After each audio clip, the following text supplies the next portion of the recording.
Olá, pessoal. Hoje a gente está aqui para conduzir o quarto episódio da segunda temporada do Encontro com o Autor. Esse que é um projeto da Unidade de Gestão de Cultura e Turismo através da Prefeitura Municipal de Campo Limpo Paulista.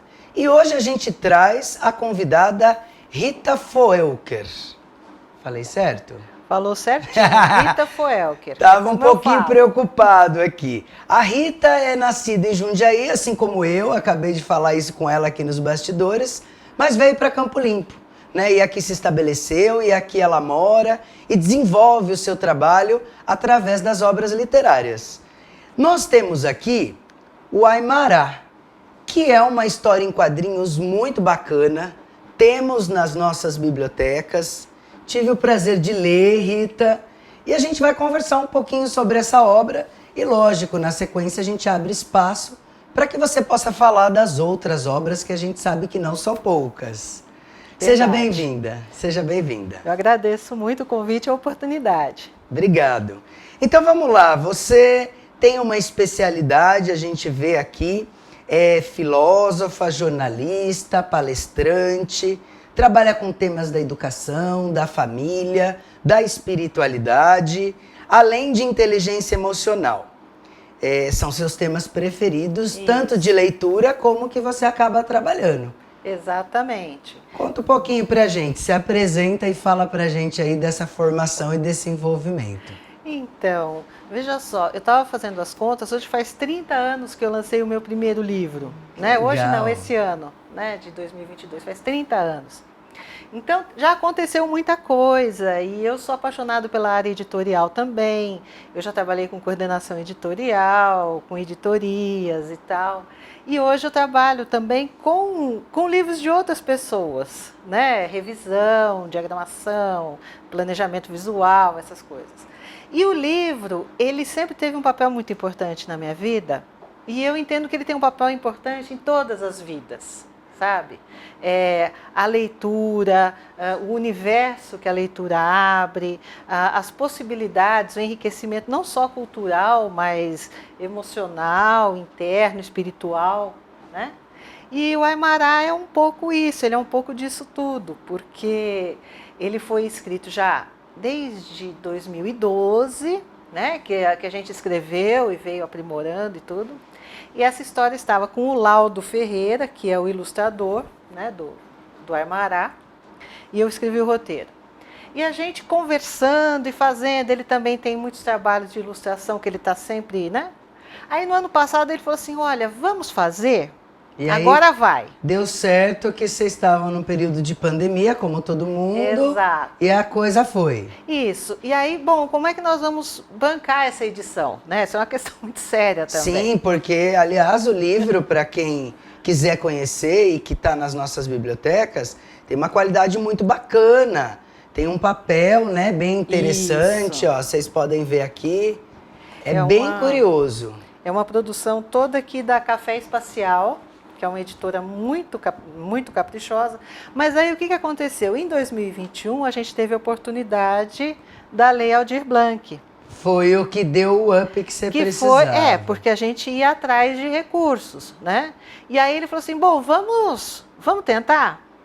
E foi aprovado e saiu. E aí tudo aconteceu de uma forma muito bonita. E eu sempre acredito que as coisas acontecem quando são propícias, quando são oportunas. Quando é a hora, quando né? É a hora. Então, e aí eu vi aqui, né, estudando um pouco da sua biografia, e você já disse, em 92 foi sua primeira publicação.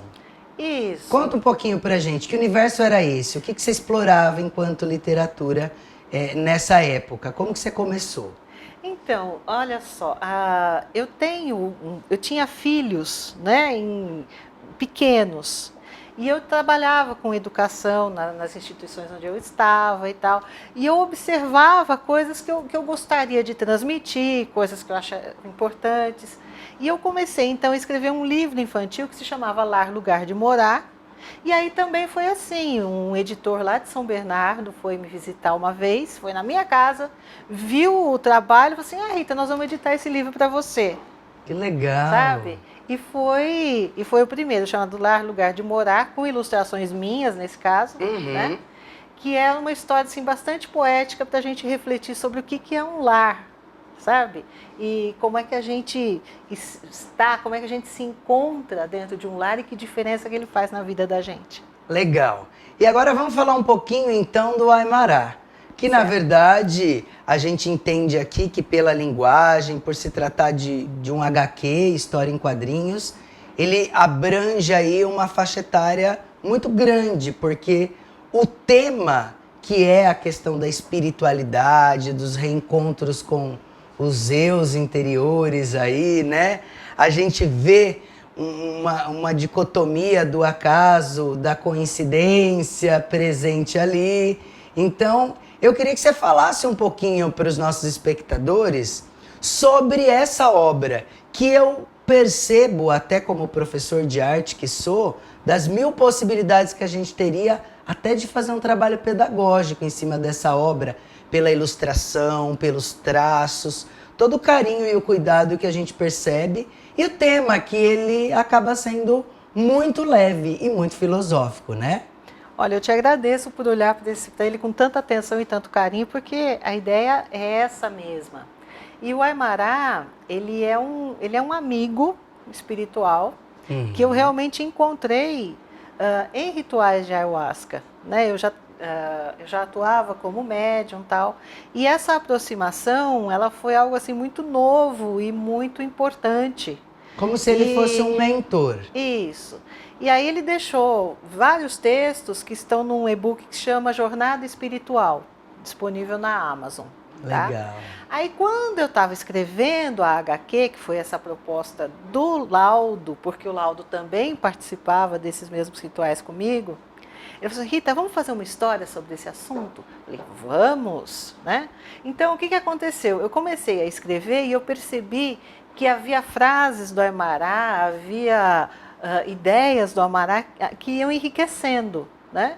Então essa história ela foi construída num ambiente de ficção, com experiências minhas, lembranças minhas e tal, mas também com essas dicas e esses ensinamentos do Aymará, que eu acho que deu uma consistência muito grande. Ficou um livro muito assim, ele ficou um livro muito forte do ponto de vista filosófico.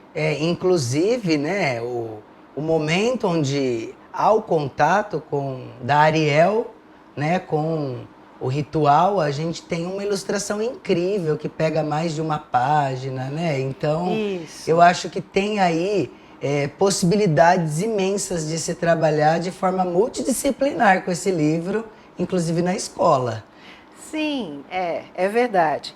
E também eu acho que ele tem essa importância de desvendar algumas coisas que muitas vezes não são conhecidas ou sofrem até um certo tipo de reserva ou de preconceito. De desmistificar mesmo, desmistificar, né? Compreender, entender que em todos os lugares a gente pode encontrar, se a gente vai numa busca sincera, a gente encontra uma luz, um esclarecimento, né? Mas que esse lugar também precisa ser um bom lugar, com boas pessoas. Sim, isso eu reparei muito quando eu estava lendo, e aí você falando, né, dessa camada de ficção, juntamente com experiências pessoais, e aí eu lendo encontrei no final o lance do Céu Flor do Japi. Que é um espaço. Exatamente. Então, as camadas aí de ficção e de realidade, elas se misturam nessa história. Isso. E o Laudo, ele fez uma coisa muito bacana. Ele, em algumas ilustrações, ele colocou-se como personagem e colocou também amigos do Flor do Japi como personagens ali naquela São as curiosidades situação. que quando a gente lê, a gente não capta. Pois é, mas estão lá. Legal. E assim, de tudo que eu li, né, eu vejo aqui, tem uma frase que eu gosto muito e que eu me identifico, que sempre está na minha boca, que é da Ariel. Eu precisava urgente de um banho de mar. Ali eu falei, nossa, que bacana. E o vilarejo onde as coisas acontecem ali me remeteu a alguns lugares, assim, né? Ele não deixa claro onde é. Não, então, mas esses lugares, de alguma forma, eles existem, não exatamente Sim. assim, mas eles fazem parte de lugares que eu visitei, de Sim. cidades, de praias onde eu estive. Me lembrou muito a energia da Prainha Branca, de Trindade, né? De lugares assim onde a coisa é mais roots. Exatamente, Camburi das Pedras. Camburi das Pedras, Então, são realmente lugares onde você encontra um silêncio, você encontra uma paz, uma simplicidade. Uma energia, uma né? energia que auxilia, apesar do ritual, no caso, não ter ocorrido lá, né? Isso foi um acréscimo ficcional, né? Dele ter acontecido aqui em Jundiaí e outros também. No fundo, a gente percebe que existe uma verdade dentro dessa ficção que foi criada, e desses diálogos e desses acontecimentos. Tem muita emoção aqui também, Vai se mesclando tudo. E uma última frase, assim, antes de eu passar a palavra para você falar um pouquinho das outras obras, para que a gente feche esse trabalho do Aymará, que é exatamente tudo isso que você está dizendo. Tem muito de mim, das minhas viagens, dos lugares onde estive e dos amigos que encontrei. Então, acho que isso diz tudo, né? Sim, então, eu creio que esse foi um aspecto que acabou traduzindo muita verdade na narrativa, né? Porque às vezes você realmente pega uma HQ que você percebe que é às vezes é um delírio, às vezes é uma pura fantasia, mas aqui não, aqui existe uma realidade de sentimentos, de encontro consigo mesmo, de consciência, né, de aumento, ampliação de consciência, de várias formas. E eu acho que isso realmente toca as pessoas. O Laudo, conhecendo também esse contexto, ele também trouxe, como você disse, para as ilustrações, que são fantásticas, né? As ilustrações que ele fez. Ele começou a ilustrar isso aqui uma vez, aí ele jogou tudo fora e falou, não, vou começar de novo. Sabe? Por isso que levou todo esse tempo. Mas 10 anos, bem dizer, vai fazer, né? Então, mas você não acha que as coisas acontecem num momento que é mais propício? Com certeza, talvez ele teve muito mais segurança agora e falou, essa é a hora e é esse processo que eu quero. Exato, e esse patrocínio então da Lei Aldir Blanc foi o que realmente tornou possível materializar, porque ela estava na nossa cabeça há muito tempo, sabe? E os desenhos dele são muito especiais. Sim, eu quero parabenizar.